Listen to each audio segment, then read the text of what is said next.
Olá, meu irmão, minha irmã querida, graça e paz do Senhor Jesus Cristo, que Deus te abençoe. Hoje é quarta-feira, mais um dia em que nós nos reunimos para orar e para estudar as Sagradas Escrituras. Nós estamos aqui com muita alegria, nós somos a congregação presbiteriana de Vila Valqueire e nos apresentamos diante de Deus para, como família cristã, adorarmos ao Senhor mais um dia, através hoje de nos reunirmos com o propósito de orar. E assim temos feito todas as nossas quartas-feiras. Graça e paz a todos os irmãos e irmãs que estão entrando agora nessa transmissão online, enquanto perdura a situação da saúde do nosso país. Nós temos motivos para orar e agradecer também. Nós temos que orar pelo nosso país, temos que orar pela situação da saúde e também orar pelas nossas vidas, pelas nossas famílias, pelos nossos entes queridos, por aquelas pessoas que precisam do favor de Deus. E é para isso que nós nos encontramos nessa noite. Eu estou aqui reunido com vocês e para darmos também graças a Deus, não é mesmo? Nós estamos reunidos também para reconhecer que o Senhor é bom, que a sua misericórdia dura para sempre e que sem o Senhor Jesus, nossa vida já teria perecido. Enquanto os irmãos vão chegando e entrando, eu gosto muito de ler as notícias, sempre antes de reunir com os irmãos em oração, que dizem os mais entendidos que todo crente precisa andar com a palavra de Deus numa mão e com as notícias do dia na outra mão, para que a gente entenda o mundo e aí a gente possa ter as respostas de Deus para as questões e os fatos que o mundo apresenta. Então, como eu estava dizendo, com relação à situação da saúde no nosso país, há 2 horas atrás publicaram uma notícia aqui no site do G1 dizendo que o Brasil tem 819 mortes e mais de 16 mil casos de coronavírus, né? Essa é a notícia que se publicou no site do G1. O prefeito Marcelo Crivella confirmou a ocorrência de óbitos de 2 mortes na Rocinha, né? É também motivo das nossas orações aquelas pessoas que vivem em comunidades carentes, muitas delas sem saneamento básico, sem ter condição de lavar as mãos, né? Por conta da ausência dos serviços públicos essenciais, né? Então nós vamos estar orando hoje por essas razões específicas que nos apresentam. E também o presidente da Caixa Econômica afirmou aqui que 22 milhões de pessoas já se cadastraram para receber o auxílio emergencial aí que foi aprovado pelo governo. E a gente quer orar também por essas pessoas que estão desse auxílio, desse favor para o seu sustento, né? E também nós queremos orar pela os seus pedidos de oração nos comentários desse vídeo. Ao final nós vamos orar por tudo isso. Vamos orar, como eu disse, pela situação do nosso país, mas também individualmente pelos nossos motivos. E desde já você já pode escrever, e à medida que essa transmissão acontece, você vai escrevendo e aí colocando seus pedidos e motivos de oração. Vamos orar nesse momento então, em louvor e adoração ao Senhor, para então darmos início à nossa reunião de oração, especialmente orando pelos fatos aí que têm sido atualizados aí pelas mídias, pelas notícias. Senhor, é na tua presença que nós nos colocamos, para, Senhor, antes de todas as coisas, reconhecer que tu és digno de ser louvado, Senhor. A tua misericórdia é a causa de nós não sermos consumidos. E as tuas misericórdias a cada manhã, Senhor Jesus. E é por isso que nós nos encontramos na tua presença para te dar graça, Senhor, porque o Senhor é bom para conosco. Porque há muitas bênçãos que acontecem na nossa vida, Senhor, que às vezes a gente nem lembra de agradecer, meu Deus. Mas aqui queremos reconhecer diante de Ti que o Teu favor é o que nos sustenta, Senhor. Que é a Tua mão de poder, que é a Tua graça soberana, que todos os dias se renova na nossa vida, nos dando saúde, nos dando paz, nos dando alegria, esperança, Senhor, regozijo na Tua presença, Senhor. E nós sabemos, Senhor, que Tu és um Deus soberano, poderoso, imutável, que tem o controle de tudo nas Tuas mãos, Senhor.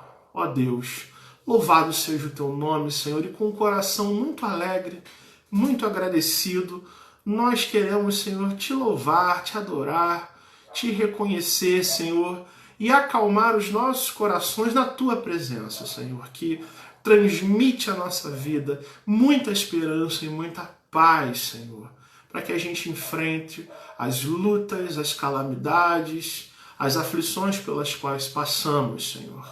E, Senhor, nesta hora, mais uma vez, unidos, Senhor, como família cristã, queremos Te entregar a situação do coronavírus, Senhor, da situação da saúde, ó Deus, das notícias que chegam, Senhor, de mais de milhares de casos, Senhor, que aumentam, segundo as notícias, Senhor, de pessoas que são infectadas, ó Deus. Ó Senhor, que Tu vai visitá-las, que Tu vai, Senhor, promover a cura na vida dessas pessoas, Senhor, que Tu mostre, Senhor, a Tua presença, a Tua luz sobre, Senhor, cada célula do corpo, de cada pessoa que precisa, por conta disso, nessa noite, Senhor, do Teu favor, Senhor, mas também que Tu toques o coração daqueles que ainda não Te conhecem, Senhor. Que o Senhor ajude as famílias que passam por essas situações, Senhor, que Tu estejas, Senhor, com as pessoas que moram nas comunidades carentes, Senhor, muitas delas, Senhor, sem ter água para lavar as mãos, ó Deus, que Tu tenhas misericórdia, Senhor, que Tu acampes os Teus anjos ali, Senhor, e impeça, Senhor, que todo mal aconteça ali, Senhor, que Tu livre, Senhor, essas pessoas que não têm condições, Senhor, de promover o mínimo necessário para si mesmas, Senhor, por conta do descaso do governo, Senhor, por conta da má administração dos homens, ó Deus. Tem misericórdia, Deus, porque o Senhor é o nosso Deus, é o nosso protetor. E sei, Senhor, e sabemos que Tu habitas com aqueles que precisam de Ti, meu Deus. Seja, Senhor, com as famílias, daquelas pessoas que precisam desse auxílio emergencial, ó Deus, aprovado pelo governo. Ó Deus, que Tu ajude, Senhor, essas famílias a receberem, Senhor, este auxílio para o seu sustento, ó Deus.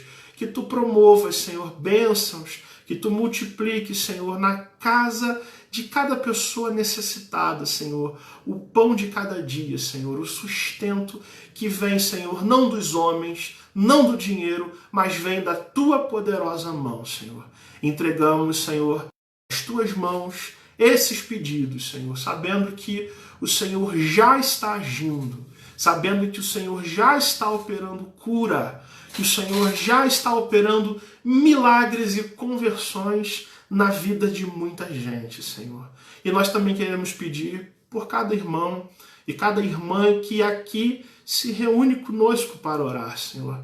Seja, Senhor, com as petições que são feitas, ó Deus, que Tu recebas os agradecimentos que são feitos a Ti, Senhor, como forma de louvor sincero dos corações, Senhor, e nos mostre a cada dia que nós precisamos do Senhor Jesus nas nossas vidas. É esse o nosso desejo, Senhor, e é isso que nós Te entregamos em nome de Jesus Cristo, nosso Senhor. Amém. Deus abençoe vocês que estão entrando agora. Como eu disse, mande aí os seus pedidos de oração já, para a gente coletar tudo isso. Nós vamos iniciar o estudo bíblico agora, dando continuidade às bem-aventuranças. Iniciamos esse estudo na quarta-feira passada e hoje nós queremos dar continuidade ao estudo bíblico que faz parte do Sermão do Monte, aquele sermão em que Jesus nos ensina a sermos servos de verdade. Portanto, eu quero convidar você a abrir sua Bíblia agora comigo, Mateus capítulo 5, versículo 4. Nós vamos analisar hoje a segunda bem-aventurança, bem-aventurados os que choram. À medida que o estudo vai acontecendo, você pode comentar aqui, colocando os seus pedidos de oração, conforme você for lembrando, conforme haja pessoas na sua casa também que queiram orar com a gente, queiram mandar pedidos. Fique à vontade, quando nós encerrarmos o estudo bíblico, nós vamos orar pela sua vida e orar por todos os pedidos aqui entregues. Mateus capítulo 5, verso 4. Abra aí a sua Bíblia, convide o pessoal que está chegando agora, talvez seja aí o seu marido, ou a sua esposa, ou seus filhos, para se reunirem com a gente, com a Bíblia aberta na mão, e nós então meditarmos e estudarmos mais uma passagem da Bíblia, a essas preciosidades tão sagradas que são as bem-aventuranças do Sermão do Monte do Senhor Jesus. Então, Mateus, capítulo 5, versículo 4, nosso Senhor e Salvador Jesus Cristo, ele vai dizer assim: bem-aventurados os que choram, porque serão consolados. Bem-aventurados os que choram, porque serão consolados. Amém. Meus irmãos queridos, essa bem-aventurança, ela, como nós dissemos no domingo passado, ela consiste na continuidade da ideia básica que o nosso Senhor Jesus Cristo vem traçando quando ele inicia o que nós chamamos de o Sermão do Monte, que, como foi dito no último estudo, consiste naquelas palavras de Jesus que vão caracterizar a vida de um servo de Deus. Ou seja, para que eu entenda se eu estou sendo um crente de verdade, se eu estou andando com Deus, sendo servo de Deus, não do meu jeito, mas da maneira que Jesus aprova, eu preciso olhar Mateus do capítulo 5 ao 7 e colocar a minha vida nisso e fazer perguntas quanto o meu jeito de viver, se isso está de acordo com o que Jesus ensina ou o que eu preciso melhorar, o que eu não estou atendendo à palavra de Jesus. E como nós vimos na última quarta-feira, a primeira bem-aventurança foi bem-aventurados os humildes ou os pobres de espírito, ou seja, aqueles que se humilham perante Deus e reconhecem que são pecadores e que têm essa atitude de entender que precisam de Deus. Na presença de Deus não há espaço para altivez, para soberba, para a gente se achar que a gente pode muito. Muito pelo contrário, na presença de Deus, todos os nossos disfarces caem. Na presença de Deus, até os querubins cobrem, os serafins, melhor dizendo, né? Os serafins cobrem o seu rosto de vergonha na presença do Senhor. Não há pecado que o Senhor não conheça no nosso coração. E então, nosso Senhor Jesus vai nos falar de uma segunda realidade, que é essa bem-aventurança, quando ele diz: bem-aventurados os que choram. Bem-aventurados são vocês que choram, porque vocês vão ser consolados. E aí, meus irmãos, como a gente disse, o termo bem-aventurados nos dá uma ideia de uma felicidade extrema, ou seja, muitíssimo feliz, felicíssimos, extraordinariamente felizes são vocês que andam nos meus caminhos, que estão no reino de Deus e que assumem na vida de vocês essas atitudes, essas qualidades, e uma delas é exatamente a de chorar. E aí, um autor muito interessante, as obras dele no dia de hoje, chamado Donald Kraybill, escreveu um livro chamado Reino de Ponta Cabeça. É um livro muito interessante, que a ideia dele basicamente é dizer que o reino de Deus consiste naquele reino espiritual que faz o mundo, os valores, os conceitos, as ideias que a gente ouve no mundo virarem de cabeça para baixo. E isso é uma expressão de como que Jesus inverte a realidade, ou seja, no reino de Deus, ser feliz ou ser muito feliz significa chorar. Coisa estranha. Enquanto o mundo, nos dias de Jesus, aprecia a valentia, a coragem, a bravura, o ser forte, Jesus vai nos dizer que felicíssimo é aquele que chora, porque essa pessoa que chora será então consolada, e aí bem-aventurados são os que choram, porque serão consolados. Antes de nós entendermos cautelosamente o que Jesus quer dizer com isso, a gente precisa olhar para a palavra de Deus e entender que chorar, meus irmãos, é uma atitude muito comum e presente na Bíblia, quando, por exemplo, você enxerga contextos de calamidade, onde homens piedosos da Bíblia observam a maldade humana, a corrupção. Frequentemente é registrado homens de Deus chorando. Aliás, nós temos um livro da Bíblia que é exatamente um livro de lamentações.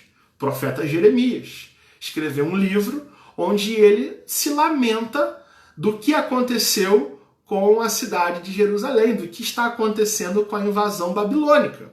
E aí, quando você lê, por exemplo, o Salmo 119, verso 136, o salmista vai dizer que torrentes de água nascem dos meus olhos porque os homens não guardam a tua lei, Senhor. Isso é um canto em Israel. Ou seja, nós choramos copiosamente porque há muitos homens que são maus e eles não guardam a sua lei. O Salmo 119 exalta a maravilhosidade, a beleza que é a lei do Senhor. Veja, por exemplo, o profeta Ezequiel, lá no capítulo 9, verso 4, ele faz uma profecia e diz assim: passa pelo meio da cidade, pelo meio de Jerusalém, e marca com um sinal a testa dos homens, dentre o povo de Deus, que suspiram e gemem por causa de todas as abominações que se cometem no meio dela. Ou seja, o profeta está dizendo que no meio do povo de Deus há homens piedosos que choram por causa da maldade. Pense comigo em Esdras, capítulo 10, quando, no contexto da restauração de Israel, diz a Bíblia que ele fazia confissões ao Senhor e ele chorava e orava a Deus prostrado diante da casa do Senhor. E aí, à medida que aquele homem vai orando e chorando, muitas pessoas, homens e mulheres e crianças, se ajuntam a ele. E a Bíblia diz que, por reconhecerem os pecados, aquele povo chorava com grande choro. E aí se levanta lá em Esdras um homem chamado Secanias, filho de Jeiel, que confessa ao Senhor dizendo: nós temos transgredido contra o nosso Deus, desrespeitando a aliança, casando com mulheres estrangeiras, mas há esperança para Israel. Ou seja, o choro bíblico é também, irmãos, uma marca daqueles que manifestam a verdadeira piedade. Isso você enxerga claramente no Antigo Testamento. Quem melhor para encarnar essa verdade do que o nosso Senhor Jesus Cristo? Quando a gente lê os evangelhos, os de Jesus nos evangelhos, a gente sabe que Jesus chorou quando ele viu Lázaro sepultado, quando Jesus chega a Jerusalém, e aí ele olha para a cidade de Jerusalém e vê o futuro dessa cidade, quando os inimigos cercariam aquela cidade e não sobraria pedra sobre pedra. Diz a Bíblia que Jesus chora. Onde Jesus chora mais? Em profunda agonia, lá no Getsêmani, por causa das consequências que ele passaria, que ele teria que carregar pelo juízo de Deus na sua morte. Diz a Bíblia que Jesus chora em profunda agonia. E Lucas, que é médico, vai dizer que Jesus suava e o seu suor era como sangue. E certamente Jesus chorou ao ser crucificado. Não somente, irmãos, por causa da dor, não por causa apenas dos sofrimentos, mas principalmente por conta dos sofrimentos espirituais que Jesus passou. Porque ele não apenas sofreu com as dores físicas, mas também por carregar a ira de Deus por conta do nosso pecado. E aí, irmãos, no início do seu ministério, que antes de Jesus dar continuidade ao seu ministério, ele precisa dizer que bem-aventurados são aqueles que choram. E aí, entendendo a palavra de Deus, entendendo o Antigo Testamento, entendendo o que Jesus passou e deixou para nós como herança e de exemplo, a gente entende com mais clareza o que Jesus quer dizer com essa bem-aventurança. Que tipo de choro que Jesus está falando. Como nós dissemos na última quarta-feira, as bem-aventuranças representam qualidades espirituais. Ou seja, bem-aventurados os humildes, os pobres, mas não humildes num sentido financeiro, mas no sentido espiritual. Da mesma forma, o que Jesus está dizendo é que bem-aventurados são aquelas pessoas que choram num sentido espiritual. Ou seja, bem-aventuradas são aquelas pessoas que choram por conta do pecado, como uma evidência da graça de Deus, e isso evidencia aquelas pessoas que nasceram de novo. Ou seja, Jesus está dizendo que esse chorar consiste num chorar de tristeza, mas não aquela tristeza referente aos dilemas da vida. Mas aqui Jesus está dizendo que esse choro se dá por conta da tristeza do arrependimento, de nós nos enxergarmos como pessoas pecadoras, que são, por natureza, carentes da graça de Deus. É um choro que reclama arrependimento, e arrependimento de mudança de vida, sem o qual, irmãos, ninguém verá a Deus. Em outras palavras, para Jesus, a vida cristã não é apenas alegria e risos. Para Jesus, a vida cristã é também chorar. Crentes que são cheios do Espírito Santo frequentemente são encontrados sentindo a tristeza que o pecado traz e, portanto, chorando diante de Deus pelas suas falhas. Bem-aventurados são aqueles que pranteiam, que choram, que se lamentam e se voltam para Jesus. E aí o John Stott, que é um comentarista desse texto, ele vai dizer que essa bem-aventurança é uma ideia assim muito paradoxal, muito assim sem lógica, porque Jesus está dizendo que os infelizes são exatamente os felizes porque eles são consolados. Sabe, irmãos, para um mundo que a gente vive, é muito estranha a ideia que alguém que sinta tristeza por conta de alguma coisa seja muitíssimo feliz. Mas Jesus Cristo está dizendo que quando nós entendemos que somos pecadores, então confessamos os pecados, chorando, com um choro de arrependimento, muito felizes nós somos, porque nós seremos consolados.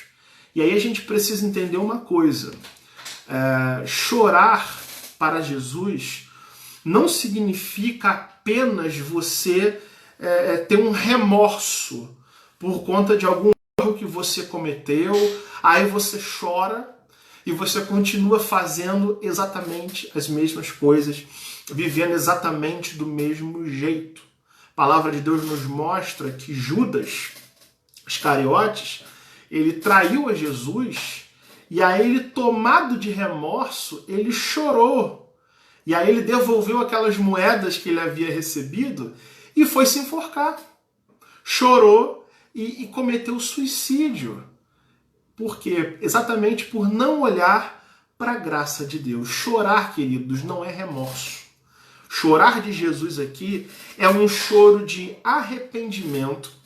E esse choro de arrependimento, ele é totalmente carregado de confissão de culpa e é conectado exatamente à graça de Deus. Ou seja, é a gente reconhecer como pecadores, ter a atitude de chorar, confessando ao Senhor as nossas culpas, e então a gente olhar para Cristo e clamar a Ele, pecador, Senhor Jesus Cristo. E aí Jesus vai dizer, quando a gente procede assim, a gente é bem-aventurado. É um choro que é fruto de um arrependimento sincero. Lá no Salmo 32, Davi vai dizer que enquanto ele calava os seus pecados, os ossos dele se envelheciam e ele gemia constantemente, mas foi só confessar ao Senhor e colocar para fora a sua confissão de culpa, é que o Senhor imediatamente o perdoou e restaurou a sua vida. É o que acontece com Pedro. Diz a Bíblia que quando Pedro ele nega Jesus, e logo em seguida ele chora quando ouve o galo cantando. E aí Pedro foge com medo, e depois que Jesus é crucificado, ele no final lá do Evangelho de João, ele diz, eu vou pescar, vou voltar à pesca. E aí Jesus o reencontra, o restaura e diz, Pedro, se você me ama, então você apacenta as minhas ovelhas, porque eu quero restaurar a sua vida. Né? Então o choro para Jesus, o choro dessa bem-aventurança diz respeito a um choro de verdadeiro quebrantamento, de verdadeiro arrependimento, de mudança de vida, irmãos, de mudança de mente, o que certamente tem faltado muito nos dias de hoje. Muitas vezes, irmãos, a gente tem orado e assim, há muita oração no nosso meio, mas há pouca ação, no sentido de nós sermos transformados pela vida de comunhão com Deus. Há muitas pessoas que choram e no dia seguinte fazem exatamente as mesmas coisas. É o que a gente poderia chamar de complexo de Al Capone. Você já ouviu falar da história do Al Capone? Aquele mafioso ítalo-americano, né, nascido lá no início do século XX, um grande criminoso, agiota, contrabandista, corrupto, considerado por muitos o maior gangster da história americana, que vai ser preso muito tempo depois por sonegação fiscal. Conta-se que o Al Capone, esse bandido mau, um dos maiores mafiosos da história americana, tinha o hábito de frequentar o teatro e assistir concertos de ópera. E conta-se a história de que Al Capone ia assistir ópera e chorava, emocionado, vendo ópera. No dia seguinte, estava torturando, estava matando, estava roubando e fazendo tudo errado. Eu quero dizer, queridos, que há muitas pessoas que sofrem desse mesmo complexo de Al Capone, que choram emocionalmente, até entendem que são imperfeitos, mas veja, por não chorarem o verdadeiro arrependimento, estão chorando a sua própria morte. Jesus diz que essa bem-aventurança que torna a gente muitíssimo feliz é quando nós choramos com sinceridade diante do Senhor e olhando para Jesus, nós tomamos a atitude de nos voltar para Ele e clamar, Senhor, muda a minha vida, porque eu não quero mais ser pecador dessa mesma forma que eu estou sendo. Eu preciso que o Senhor transforme a minha vida. E aí Jesus vai dizer, aqueles que procedem assim são bem-aventurados, porque essas pessoas alcançam o consolo divino por conta do choro. Aqueles que lamentam a sua própria maldade são consolados pelo único consolo que pode, de fato, livrar a nossa vida desse desespero, que é o perdão que vem da graça de Deus. Ou seja, esse é o consolo que Jesus está dizendo, você ser perdoado, você ser reconciliado mediante a graça de Deus manifestado em Jesus Cristo. É interessante que quando você olha para a palavra de Deus, a ideia de consolar no Antigo Testamento, ela é muito divulgada entre os profetas como uma das missões do Messias, ou seja, quando o Messias de Israel vier, ele vai trazer consolação. E aí o profeta Isaías, lá no capítulo 61, ele vai dizer aquele texto que você conhece, que o Espírito de Deus está sobre mim. O Senhor me ungiu a pregar boas novas aos quebrantados e a pregoar o ano aceitável do Senhor, a consolar todos os que choram e a pôr sobre o Sião que estão de luto uma coroa em vez de cinzas, óleo de alegria em vez de pranto, vestes de louvor em vez de espírito angustiado, a fim de que se chamem carvalhos de justiça, plantado pelo Senhor para a sua glória.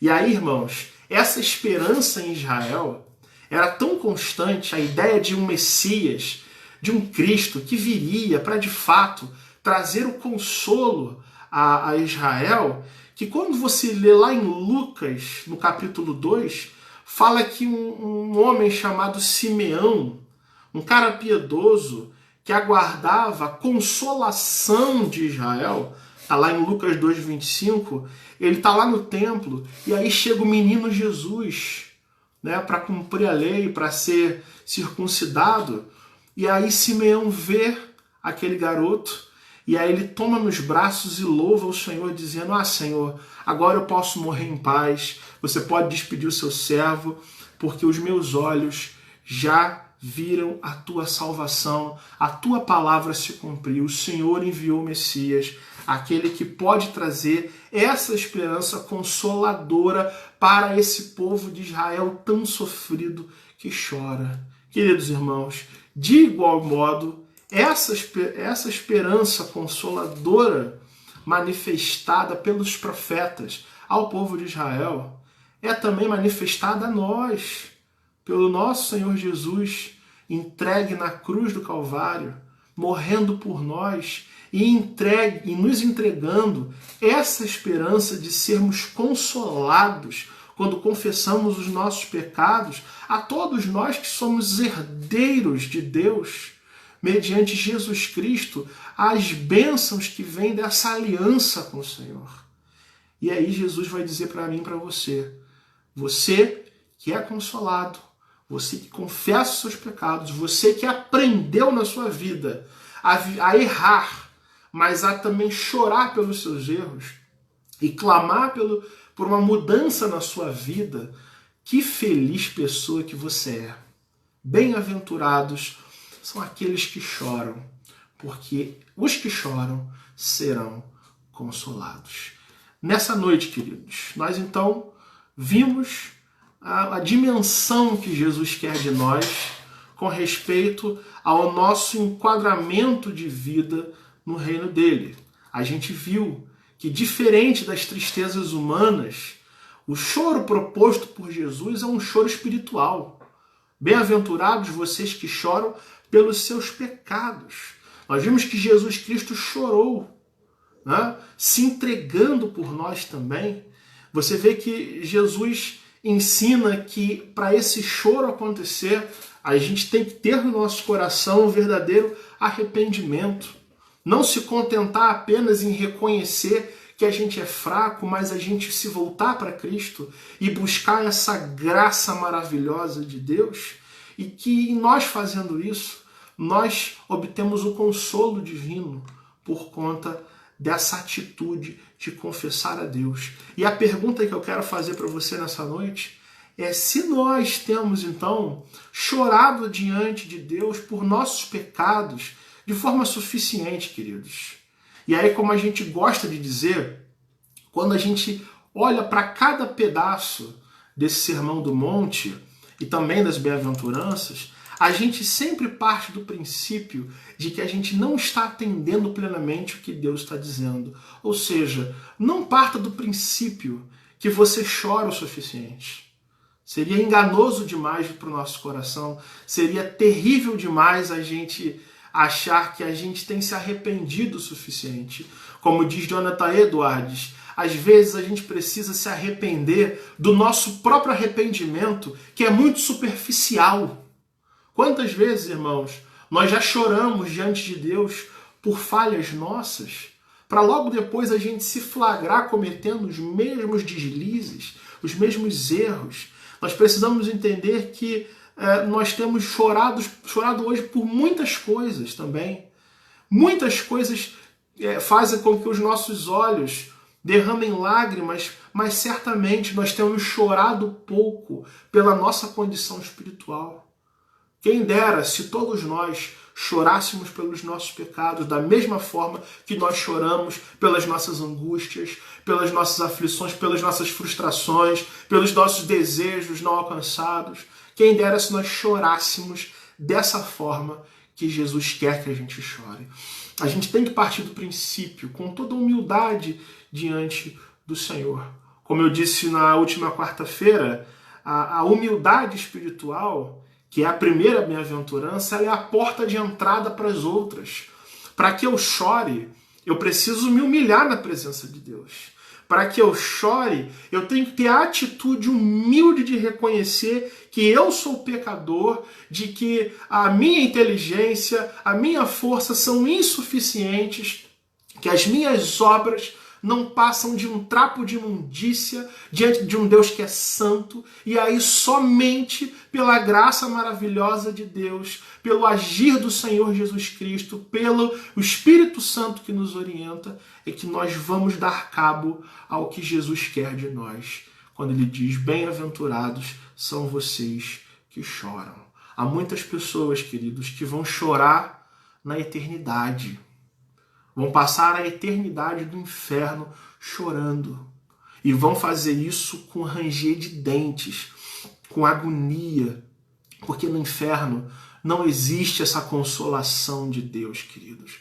Mas aqueles que choram pelos seus pecados são consolados pela maravilhosa graça de Deus. Que o Senhor te abençoe, que o Senhor te dê reflexão, que o Senhor te dê a atitude de se olhar no espelho e procurar em você mesmo o que você precisa melhorar, o que você precisa chorar diante do Senhor. O que na nossa vida a gente tem que parar para clamar diante de Deus que Ele nos mude e nos transforme. Fazendo assim, tenha certeza que há esperança para nós e que nós já somos bem-aventurados em Jesus Cristo, nosso Senhor. Que Deus te abençoe. Amém. Vamos ler então aqui alguns pedidos de oração. Se você não fez, faça nesse momento. Nós temos aqui alguns pedidos que vieram aqui desde o começo do vídeo. Sônia Matos, querida irmã, oração pela família e toda a parentela. Helena, oração pela nação, pela minha família, meus parentes, em nome de Jesus, parentes do Nordeste. Vamos orar sim, minha irmã. Tia Tânia, oração pelos meus filhos. Vamos orar pelos seus filhos, que também são meus primos, né, tia? Vamos orar assim por todos eles. Mais algum pedido, irmãos? Eu acho que não tem, né? Vamos lá. Temos aqui alguns comentários feitos, né? Então nós vamos orar pelos pedidos que foram feitos, que envolvem família, que envolvem parentes. Vamos orar também pela situação do nosso país, como foi aqui bem lembrado mais uma vez. E você ora comigo por aqueles que a gente, nesse momento, está pensando, especialmente aquelas pessoas que, como a gente estudou hoje, precisam entender essa graça de Deus, que precisam chorar pelos seus pecados e que precisam, então, se reencontrar com Deus. Certamente a gente vai lembrar de algumas pessoas assim. Então feche seus olhos aí, vamos orar por nós, pelo país mais uma vez. Deus bendito, ó Senhor, louvado seja o teu nome, a tua palavra que foi estudada, que falou ao nosso coração, Senhor. Nós estamos com o coração confiantes sempre no teu poder, na esperança que vem, Senhor, do teu reino, que nos consola e que nos ajuda a viver, Senhor, essa transformação que o Senhor Jesus Cristo quer de nós, Senhor. Em nome de Jesus, Senhor, nós entregamos as famílias aqui apresentadas, Senhor, os meus primos, Senhor, os nossos parentes, Senhor, os nossos filhos, Senhor, que precisam de um reencontro contigo, Senhor. Oramos, Senhor, entregamos o nosso país pelas pessoas necessitadas, Senhor, por aqueles que precisam da tua cura, Senhor, e principalmente por aqueles que o Senhor precisa tocar no coração ainda, ó Deus. Que tu venhas, Senhor, sobre a vida daqueles que não te conhecem, Senhor, trazendo conhecimento, trazendo, Senhor, confissão de pecados, Senhor, trazendo reconhecimento de que é necessário se voltarem para Deus, Senhor, e não passarem a eternidade gemendo no inferno, Senhor. Ó Deus, nós aprendemos nessa noite, mais uma vez, uma maravilhosidade, Senhor, uma pérola de sabedoria, de esperança, Senhor, que essa tua bem-aventurança que nos chama a chorarmos, Senhor, a lamentarmos os nossos erros, a olharmos para a vida com humildade, Senhor, e entendermos que precisamos do Senhor Jesus, Senhor, e sem a sua presença, Senhor, nós perecemos, Senhor. E nós queremos entregar então a nossa vida a Ti, pedindo que o Senhor nos transforme, pedindo que a Tua mão de poder venha sobre nós, Senhor, e nos dê essa atitude, que Tu nos ensine o caminho do verdadeiro arrependimento, Senhor, e que Tu possas também, Senhor, converter a coração dos nossos familiares, dos nossos amigos, Senhor, e que Tu possas alcançar muitas vidas, Senhor, pela Tua mão de poder, pela Tua graça libertadora, pelo Teu amor incondicional, pelo Senhor Jesus Cristo, que derramou Seu sangue naquela cruz por todos nós, Senhor, para que nós fôssemos bem-aventurados e tivéssemos a condição de chorar pelos nossos pecados e sermos consolados, sabendo que o Senhor nos perdoa todas as vezes, Senhor, que nos entregamos para Ti com humildade e com sinceridade no coração, Senhor. Esteja, Senhor, com as nossas vidas, com as nossas famílias, Senhor, com aquelas pessoas que precisam de Ti nessa noite, Senhor. É a nossa oração que nós a fazemos em nome de Jesus, o nosso Senhor. Amém e amém. Senhor te abençoe, querido irmão.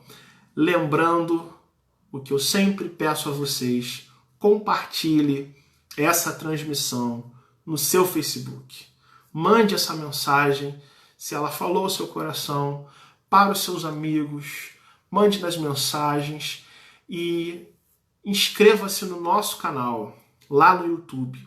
Entra no YouTube, escreve lá IPB Valqueire, se você ainda não fez, e você tem acesso aos nossos vídeos, inclusive esse, que será colocado lá, e a gente pode compartilhar também para os nossos amigos e para os nossos irmãos. Até a próxima quarta. Deus abençoe a sua vida. Lembrando ainda que nessa sexta-feira, na parte da manhã, às 10 horas da manhã, nós vamos estar ao vivo aqui no Facebook, fazendo um culto, comemorando aqui a Sexta-feira da Paixão. Então esteja conosco aqui na próxima sexta-feira, às 10 horas da manhã, para então nós louvarmos a Deus, adorarmos a Deus, ouvir a palavra do Senhor e nos lembrarmos do sacrifício do Senhor Jesus Cristo. Coloque na sua agenda, 10 horas da manhã, da próxima sexta-feira. Nosso compromisso é estarmos aqui para abençoar a sua vida e para estarmos juntos, glorificando o nosso Deus. Que o Senhor te abençoe, te dê uma continuidade de semana abençoada por Deus. Fique na paz e que Deus te abençoe.